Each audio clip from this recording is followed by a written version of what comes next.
You can choose your own friends, but you can't choose your family.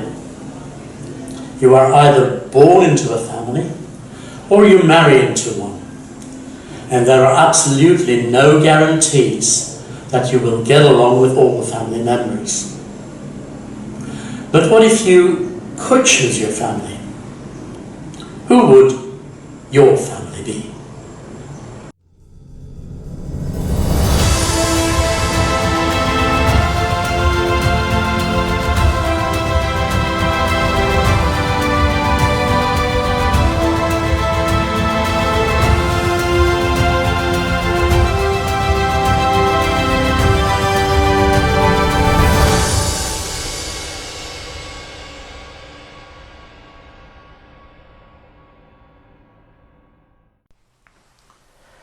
Today is the 1st of February 2023 and I'm getting ready to board a flight from Brussels, Belgium to Doha, Qatar and then on to Cebu, Philippines. My final destination, Ormoc City.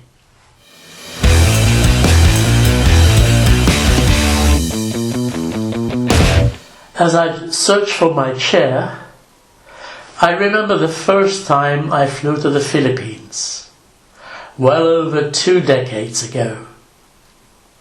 It was in 1999 that I went to Ormoc to meet my pen pal.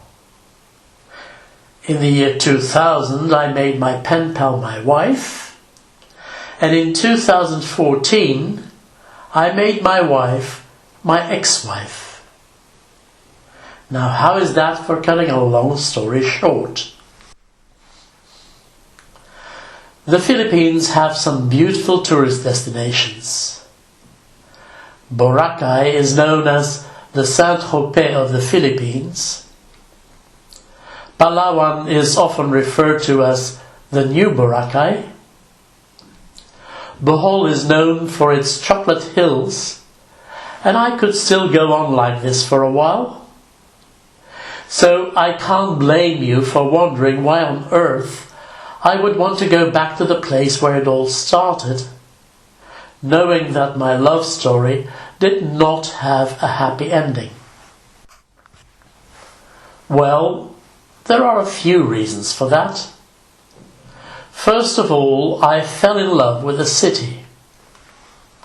It wasn't love at first sight, because when I first went there, before the turn of the century, the place was much less attractive than it is now.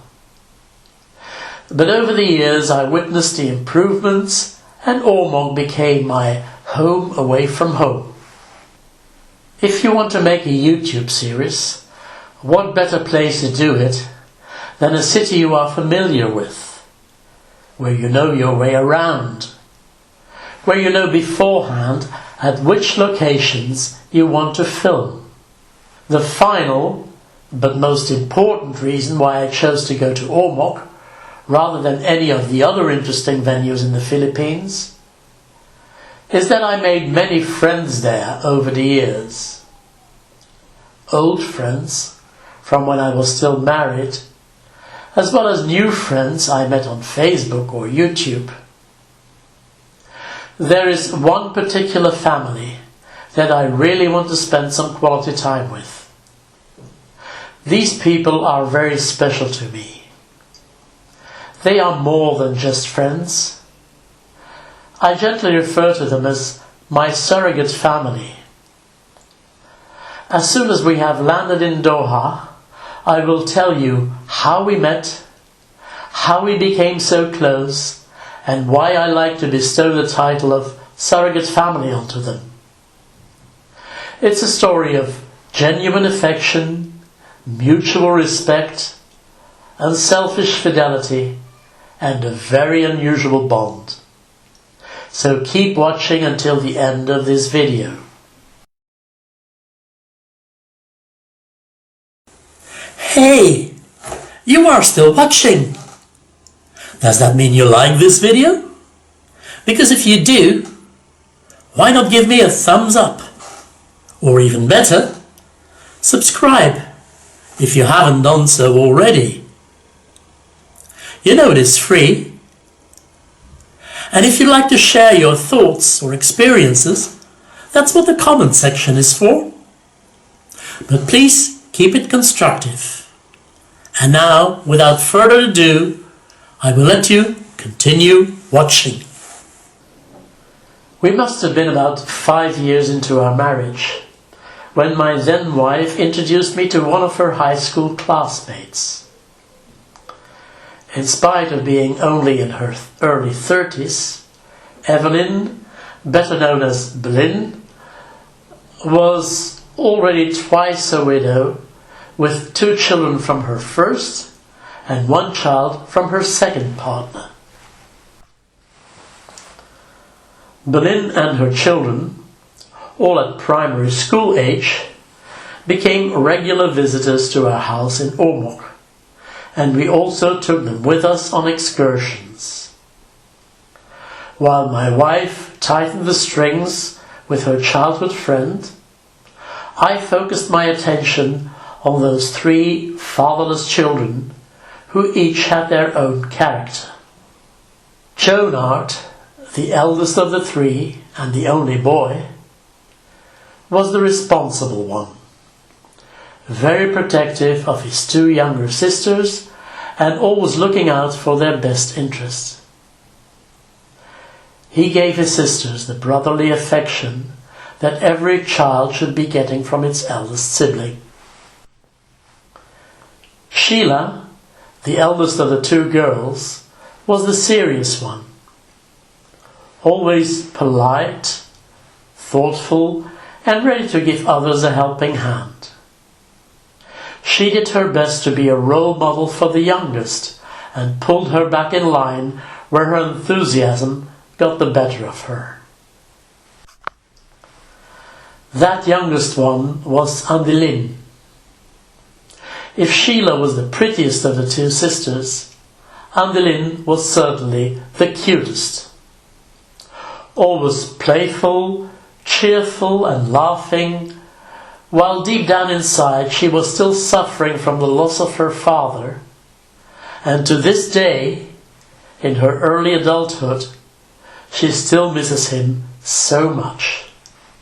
It didn't take a genius to see that this 8-year-old half-orphan was in need of a father figure, and I soon realized that she was turning to me for some fatherly affection. I gave her that quite willingly. She was such a sweet little girl. I saw the 3 children of Boleyn grow up, and along the way there was one anecdote that I would like to share with you. When Andelin was 14 years old and started getting interested in boys, her mother asked me to have a fatherly conversation with her about the world's most famous 3-letter word.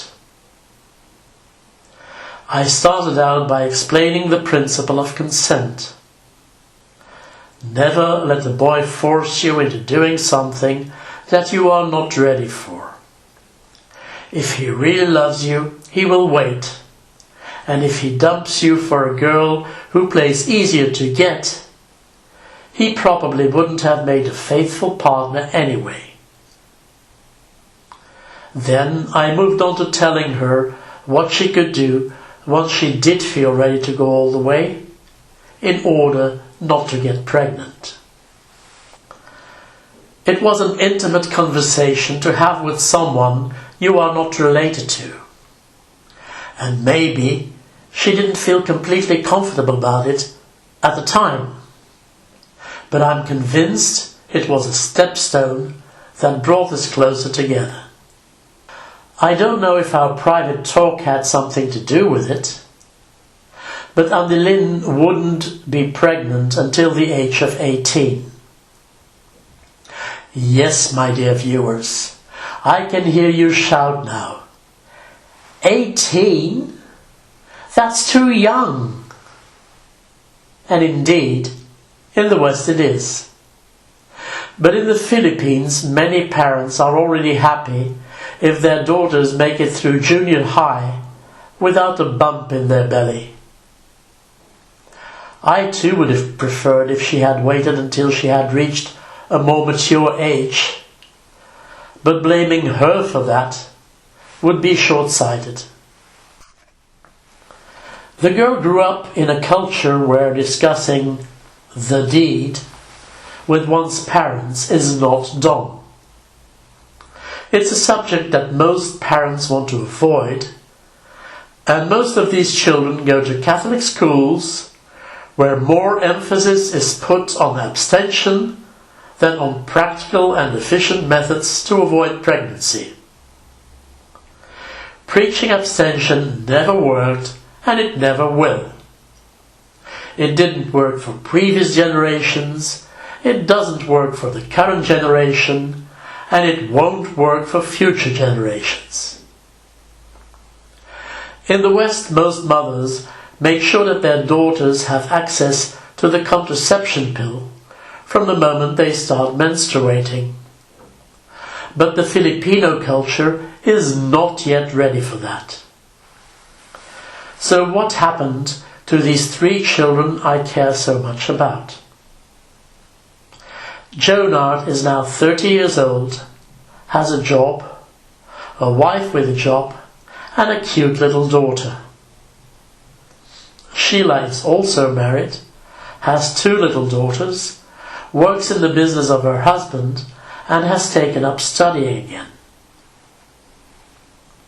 Andilin now works in Cebu, where she lives with her boyfriend while her mother is taking care of her little boy in Ormoc.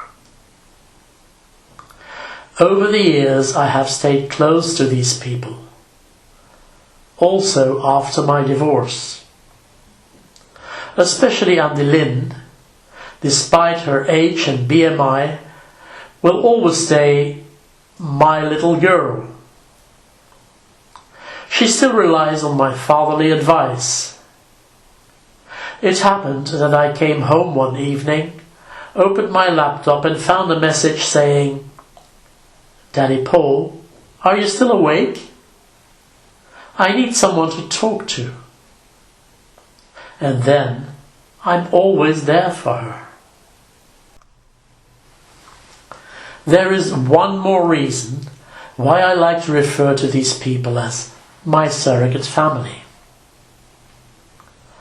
I have done a lot for my ex-family-in-law. I won't go into detail, but they have so much to be thankful for to me. Instead, they cut all ties after our divorce. They clearly realized that I was no longer going to be their family's ATM machine and broke off all contact with me. The family I refer to as my surrogate family, however, never had any financial support from me at all, and you may take that quite literally. Not 1 peso ever moved from me to them, so they have no interest in staying friends with me. Yet they always stayed loyal to me. They are not really my family, and they never will be, as we are neither connected by blood nor by marriage. Referring to them as my surrogate family should be seen as a show of respect for their loyalty and the fact that other things than money bind us, which is a heavenly feeling after what I have been through.